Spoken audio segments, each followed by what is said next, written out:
Capítulo 1. En un lugar de la Mancha, del que prefiero no recordar el nombre, justamente porque queda en la Mancha, y por eso me hace acordar de que todo el tiempo me mancho con todo lo que se les ocurra, especialmente con la tinta con la que escribo, y también con salsa, tuco, mate, café y cualquier cosa que tenga a mano. Pero me estoy yendo por las ramas, así que mejor empiezo otra vez. En un lugar de la Mancha, del que prefiero no recordar el nombre, y por favor no me pregunte por qué prefiero no recordar el nombre, porque también prefiero no recordar por qué prefiero no recordarlo. Y ya me estoy yendo otra vez por las ramas. Bueno, voy a empezar de nuevo, y esta vez, si aparecen ramas, ni las voy a mirar. En un lugar de la Mancha, del que prefiero no recordar el nombre, vivía hace mucho tiempo un hombre delgado y cincuentón, que tenía un caballo tan flaco como él. Comía poco y mal, y algunos días se salteaba el almuerzo o la cena, y eso no quiere decir que preparaba unas verduras salteadas con aceite de oliva, sino que no comía, y no porque quisiera mantener la línea, sino porque tenía la despensa vacía, igual que los bolsillos. Pero, para compensar, tenía la cabeza llena. Pronto veremos de qué. Posiblemente se llamara Quijana, pero algunos le decían Quijada y otros Quesada, y no se sabe bien por qué, pero terminó siendo conocido como Quijote. Tampoco se sabe bien por qué, pese a su pobreza, contaba con una empleada fiel y una mujer de unos 40 años que se encargaba de limpiar la casa cuando estaba sucia, ya que él se encargaba de ensuciarla cuando estaba limpia. Y también vivían con él una sobrina adolescente y un muchacho que hacía algunas tareas que en esa época hacían los muchachos como ese. Le ensillaba el caballo cuando estaba desencillado y se lo desencillaba cuando estaba ensillado. También le daba de comer al caballo cuando tenía hambre. Y cuando él tenía hambre, comía como un caballo, aunque no del mismo tipo de alimento. Y como siempre había alguien que se ocupaba de realizar las tareas necesarias, él tenía poco para hacer. Además, parece ser que provenía de una familia de alcurnia, aunque su situación económica se había venido abajo en picada. Y en esa época no estaba bien visto que las personas de alcurnia trabajaran. Por eso tenía mucho tiempo libre, y ese tiempo libre lo dedicaba a la lectura. Pero claro, en esa época muchos grandes escritores todavía no habían publicado sus libros. Por ejemplo, y sin ir más lejos, el mismo Miguel de Cervantes. Y ni hablar de la excelente literatura argentina y latinoamericana, que todavía ni siquiera había sido escrita. El pobre hombre no tenía más remedio que leer las pésimas novelas que estaban de moda en su tiempo, que eran historias de caballeros andantes. Los protagonistas de esos novelones eran aventureros que iban de un lado a otro movidos por el afán de hacer justicia. Conquistar el amor de una princesa, descabezar un dragón, derrotar gigantes, deshacer encantamientos y entrometerse en toda situación que les pudiera deparar fama, renombre y fortuna. Al final no estaba del todo claro si lo que buscaban era ir por el mundo haciendo el bien o si más bien querían quedar bien con todo el mundo y lucirse lo más posible.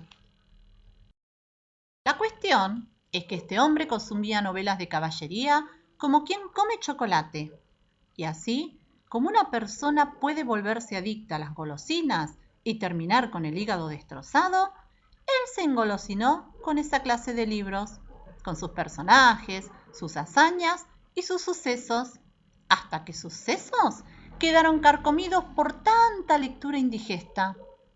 La lectura de las gestas caballerescas tenía para él tanto encanto que llegó a vender gran parte de la tierra que aún le quedaba para poder comprar más libros. Vivía tan enfrascados en ellos que la mente se le empezó a confundir y las páginas que leía a toda hora empezaron a conformar en su entendimiento una realidad más viva que la de sus experiencias cotidianas.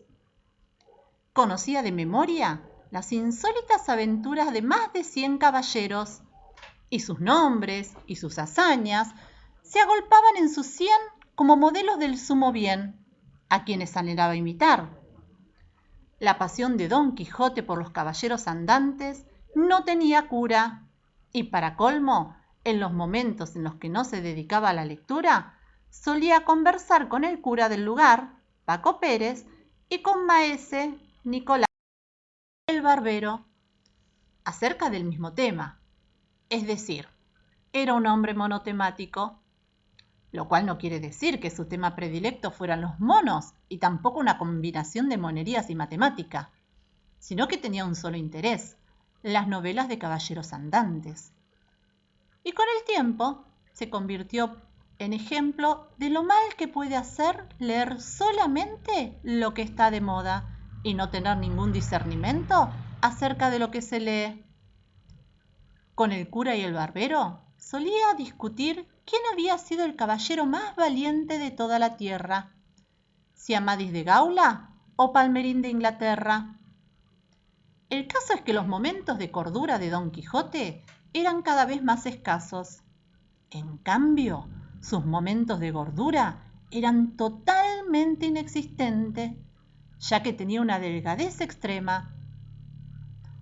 Muchos de los libros que leía estaban tan llenos de frases, tan llenos de palabras, tan llenas de sonidos rimbombantes y tan vacías de significado, que el cerebro se le estrujaba tratando de entenderlas y las ideas se le embrollaban todavía más de lo que ya las tenía.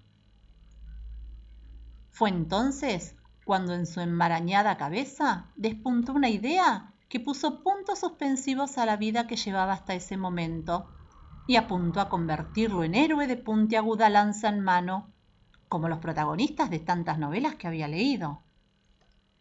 El señor Quijana estaba a punto de transformarse en Don Quijote. Solo faltaban algunos detalles fundamentales para que naciera como caballero andante.